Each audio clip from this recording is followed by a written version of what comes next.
Welcome back, everybody, to the deep dive, where, as always, we love to take these kind of complex topics and, really unpack them. And today we're looking at something pretty thorny. It's a chapter in Jimmy Carter's life, his 1994 trip to Bosnia. Yeah. I mean, we all know Carter, right? As a peacemaker, Nobel Prize winner. Yeah. But was this a case where his attempt to broker peace actually ended up legitimizing a man accused of some pretty horrific war crimes? It's a question that still gets debated, you know? And it really gets to the heart of the ethical problems that come up all the time when you're trying to make peace. Yeah. To get why this trick was so controversial, we got to go back to 1994.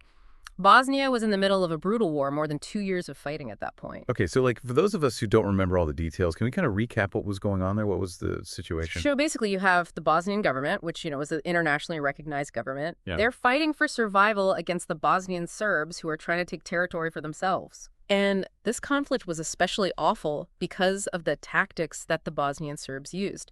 They were targeting Bosnian Muslims and Croats, driving them out of their homes. And they were carrying out what we now call ethnic cleansing. Ethnic cleansing. That's a really loaded term. What exactly does that mean for people who maybe haven't heard it before? Well, it's when you force out entire ethnic or religious groups from an area. And it usually involves violence and intimidation and sometimes even mass killings. The goal is to make an area ethnically pure, And the Bosnian Serbs were accused of using just unbelievably brutal methods to do this. So in all this chaos, peace talks must have been a long shot.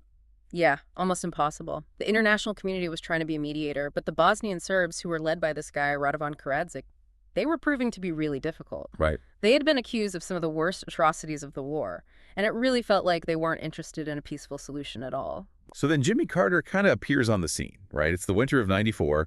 There's a pause in the fighting, but everyone's kind of waiting for things to explode again when spring comes. And then out of the blue, Carter gets this call. It wasn't just any call, though. The Bosnian Serb leaders, they reached out to Carter in Plains, Georgia. Wow. Can you imagine that? It's wild. Here's a former U.S. president, enjoying his life back home. And suddenly he's being asked to step into this war zone. What were they thinking? Well, Carter had this reputation. He was known for being willing to talk to anyone, even people who were considered outcasts by everybody else. Yeah. The Bosnian Serbs probably thought that Carter would be more sympathetic to their side, or at least he would give them a chance to tell their story. Right. And what about the U.S. government? Yeah. And the Bosnian government? What did they think about Carter getting involved? Well, let's just say there was a lot of doubt. The Clinton administration, while they didn't stop Carter from going, they were definitely nervous about it. And the Bosnian government, they were straight up worried. They thought Carter was being used by the Serbs. And they thought that him getting involved would just make the Serbs look better. So Carter flies into Sarajevo, which is the capital of Bosnia. Mm-hmm.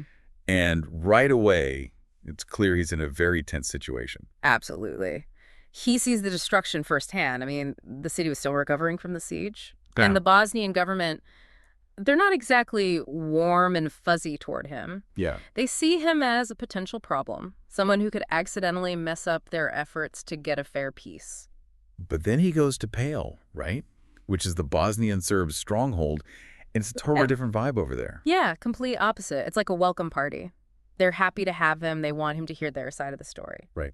And here in Pale, Carter meets face-to-face with the guy at the center of it all, Radovan Karadzic. The man accused of running the ethnic cleansing. Right. That's when things get really interesting, because Carter doesn't just meet with Karadzic. He sits down with them and actually negotiates a 4-month ceasefire. And then there's that photo, the infamous one, Carter smiling, standing right next to Karadzic. That picture became a symbol of the whole controversy.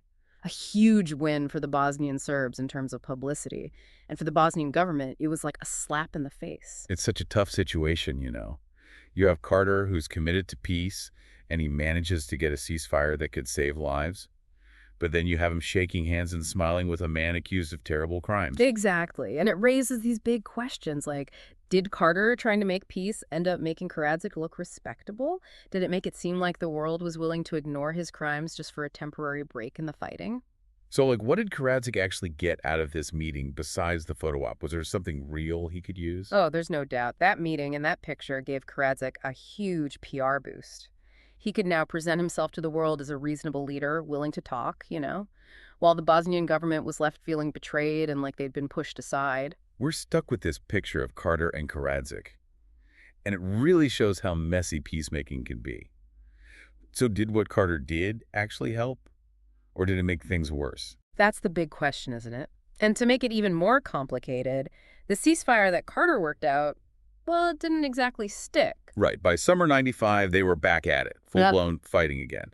So was that ceasefire just a temporary fix? Something that caused more problems in the long run? It's a good point.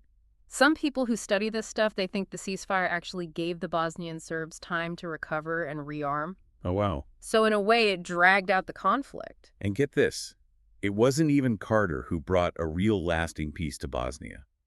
In the end, it was the Dayton Accords.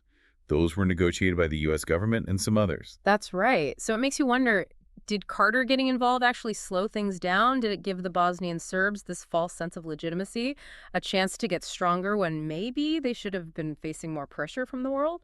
It's hard to disagree with that. Right. But even if that ceasefire was short-lived, even if Carter's efforts were kind of overshadowed by the Dayton Accords, doesn't the fact that he got Karadzic to agree to anything at all show how much he believed in dialogue? Oh, absolutely. Carter was a man of strong beliefs. He really believed in talking, even with people who were considered the worst of the worst. Yeah. And you see this throughout his time after being president. He met with dictators. He got involved in conflicts that nobody else wanted to touch. He truly believed that talking was always better than not talking. And that's what's so interesting about this whole thing in Bosnia. It forces us to think about the limits of just talking. When does talking become helping the bad guys? When does trying to make peace end up hurting justice? Tough questions. No easy answers. But what's important is that we ask those questions. We can't shy away from how complicated these situations are and from the moral dilemmas that come up. Because if we understand those complications, those tough choices, maybe it'll help us make better decisions in the future, on the world stage, but also in our own lives. I agree. We have to be willing to question our own assumptions and to think about the consequences of our actions, even when we're trying to do good. So how does all of this affect how we see Carter's legacy? Here's this guy who spent his life working for peace, who won a Nobel Peace Prize. But his efforts in Bosnia are surrounded by controversy. It reminds us that history is rarely black and white. Even when you have the best intentions, your actions can have unexpected outcomes, outcomes that can be really troubling. And it's those gray areas, those tough spots that make history so interesting and so relevant to us today. So as we finish up this deep dive into Jimmy Carter's controversial trip to Bosnia, I want to leave our listeners with one final thought. Was Carter right to meet with Karadzic knowing all the things he was accused of?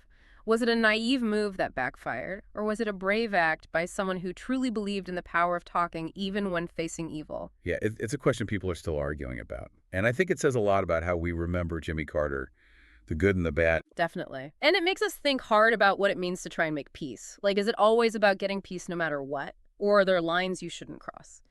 Is it ever okay to talk to someone accused of awful crimes, even if it gives them attention and maybe makes them look better? Those are questions that don't have simple answers. And that's what makes this whole discussion so interesting. It's not about judging Carter or saying what he did was wrong, but it's about understanding how complicated things were and the tough decisions he had to make. Exactly.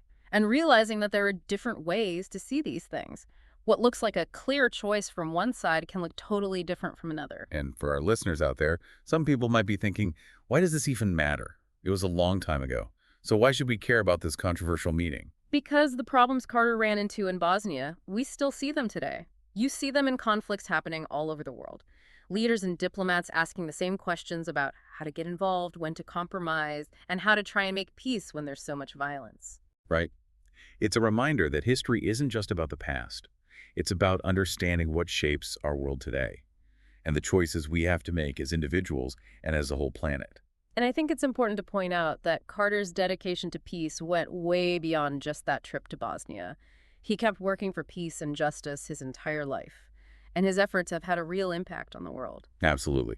So while we're thinking about Carter's legacy and all the debate about what happened in Bosnia, let's also remember his commitment to peace and his belief that talking is powerful, even in the toughest situations. Right.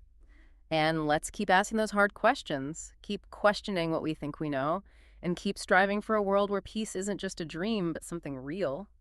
Thanks for joining us in this deep dive into Jimmy Carter's controversial peacemaking efforts in Bosnia. We hope it gave you something to think about. and maybe it'll make you want to explore this complex and challenging topic even more.